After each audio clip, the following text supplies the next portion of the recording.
জাকসু নির্বাচনের যে নাটক হয়েছে 48 ঘন্টারও বেশি সময় ধরে রেজাল্ট দেওয়ার ক্ষেত্রে তারা সেখানে গড়িমসি করেছিল। আমি নিজে ইনভলভ ছিলাম দুটো নির্বাচন, বাইরে থেকে অবজারভেশনে, সুপারভিশনে এবং সেইভাবে দেখার জন্য। তো I followed the whole process from A to Z from outside, এবং সেখানে দেখলাম যে জাকসুতে যা হয়েছে, তো এটা তো সকলের চোখের সামনে বিদায় ফল উল্টাইতে পারে না, কিন্তু অ্যাটিটিউডটা তো রয়ে গেছে ফলটা উল্টে দেওয়ার। তো এটা তো জাতীয় নির্বাচনে হওয়ার আশঙ্কা আছে। তো সে কারণে আমরা বলেছি যে পিআর সিস্টেম যদি হয়, সেখানে এককভাবে কোনো ক্যান্ডিডেট থাকবে না কোনো এলাকায়, এবং সে একাই কেন্দ্র দখল করার ইন্টারেস্ট হারিয়ে ফেলবে, টাকা দিয়ে কেন্দ্র হারিয়ে ফেলবে। এই জন্য আমরা কমপক্ষে একটিবার পরীক্ষামূলকভাবে পিআর সিস্টেম নির্বাচন চাই অ্যাটিটিউড চেঞ্জ করার জন্য। যদি এটা ভালো না হয় নেক্সট টাইম আমরা আবার চেঞ্জ করব।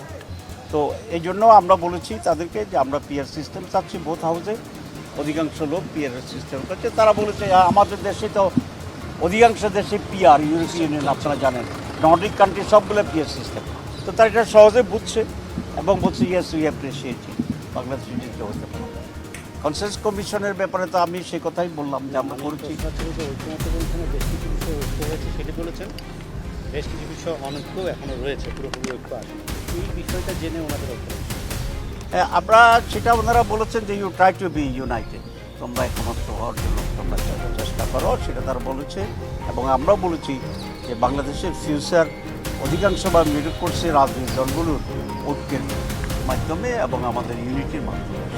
কারণ যে মেয়াদে আমরা আলোচনা করেছি এগুলো ঐক্যবদ্ধে পৌঁছার জন্য 1 ঘন্টাই যথেষ্ট, কারণ বহু আলোচনা হয়েছে। তারপরেও বাড়ানো হয়েছে, এটা দুইটা কারণ হতে পারে।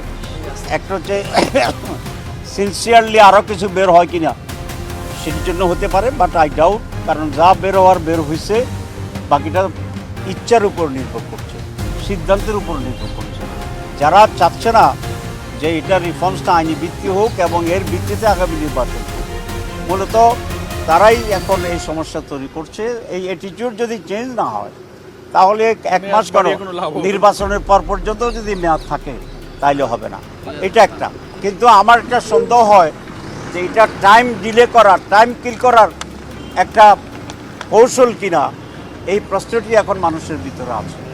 কনসেনসাস কমিটি অলরেডি 2 মাস 3 মাস ধরে আমরা কাজ করছি, আমরা ঐক্যমত্যেও পৌঁছে গেছি।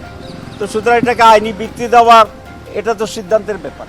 সুতরাং আরও 1 মাস ঘুরে গেলে দেখা যাবে যে আমরা ব্যাক টু দি প্যাভিলিয়ন, আগে যা সে দাঁড়িয়েছে, কিন্তু আরও 1 মাস চলে গেল আমাদের কাছ থেকে। এটাকে আমি বুঝাতে চাচ্ছি।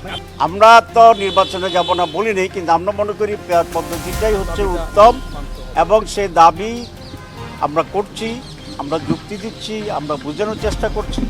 আমরা আশা করছি যে আমাদের যুক্তি মানবে এবং সে ভিত্তিতে আমরা নির্বাচন। ইস্যু হচ্ছে আমরা আশা করছি যে ইনশাল্লাহ আমরা যুক্তি দিতে পারবো। আমরা যেটা বলছি যে আমরা তাদের সাথে বসতে চাই, সরকারের সাথে আমরা বসতে চাই। সরকারকে আমরা আহ্বান করছি আমাদের সাথে আলোচনা ব্যবস্থা গ্রহণ করা, এবং আমরা মনে করি আলোচনার ভিত্তিতেই আমরা আমাদের দাবি যুক্তিকে তুলে দিতে পারবো। সরকার দেশের স্বার্থে, জনগণের স্বার্থে, গণতন্ত্রের স্বার্থে এটা মেনে নেবে, কারণ এটা কোনো জামাতের দলীয় কোনো ইস্যু নয়।